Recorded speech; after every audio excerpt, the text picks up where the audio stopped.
In this task, we need to create a couple of jobs. So one job name should be Nautilus app deployment and another one managed services.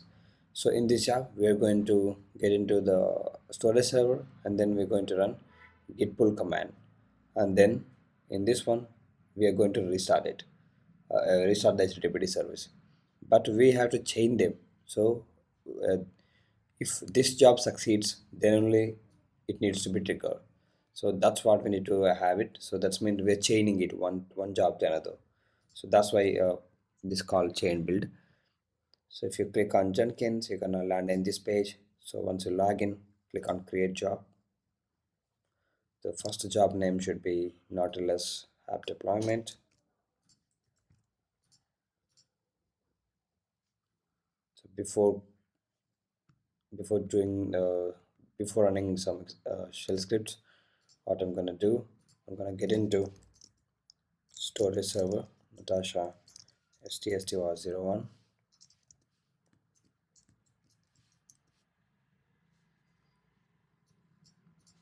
If you get into this directory, you can see this one. If you look in the content index.html, that says welcome. If I run the command git lag, I can see this one. If I run git remote -v, so it's pulling from this origin remote. So if this is the one, so at the moment it has welcome to code cloud, but here in index we have only this one. So we need to pull them. So for that, what we can do, we can run the command git pull origin and the branch is master. So the same thing I'm going to do it from the Jenkins app. That's what we need to achieve.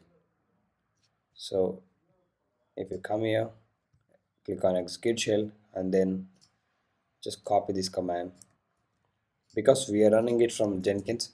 So first we need to connect it to our storage server. So I'm pausing because while running the script, so I won't be there to enter the password. So I'm going to use this as pass. I'm going to I'm going to pass password in the command itself, and then the strict host key checking is no, because when you come to any server for the first time, it's going to ask for yes or no. So that I'm going to put no, so it straight away accepts it, and then it's going to use this username and this host. So it's going to take password from here, and then once we done this, we are going to run these commands to get into this directory, and then it's gonna pull it. So we're done with this job. So let's create another one, and the second job name should be manage services.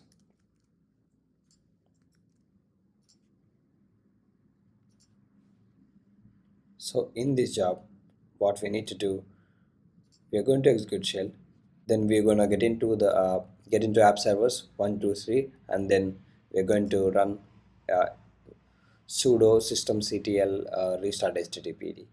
So I'm just gonna grab all of these. So the same thing we're doing here as well. We're going to pass password through sshpass and then connect it to app server 1. But here I'm gonna echo the password and then I'm going to pass it to sudo for sudo systemctl, because if you want to restart something, so we need to have sudo privileges for this one. So that's why we need sudo. So sudo, when you run the sudo space systemctl restart httpd, it's going to expect password. That's why I'm passing it through echo. So that's why I'm using -s. So that's it. Then if you save it, so if you click on dashboard, so you can take a couple of jobs, but we need to trigger this job. This only this one succeeds. So let's do that. So if you get into this job, configure, if you scroll down, you can see post build actions. So if you click on this one, you can see build other jobs. So you can select trigger only if build is stable. So once this build succeeds, then only it's going to trigger the job. So the job name is manage services, right? That's fine. So before building this one, I'm just deliberately gonna make a mistake. Maybe I'm gonna say something here. If I run this, it's failed. That's expected. That's failed. That's why this job didn't trigger. But let's configure it again. Just remove this one and now run it.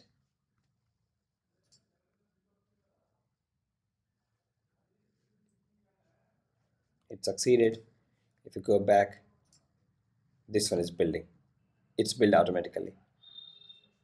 So if you check it now, if you click on app, it's gonna show the updated code.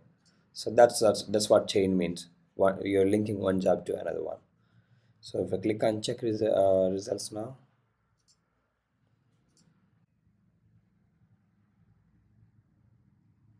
it's been successful. Thank you so much for watching.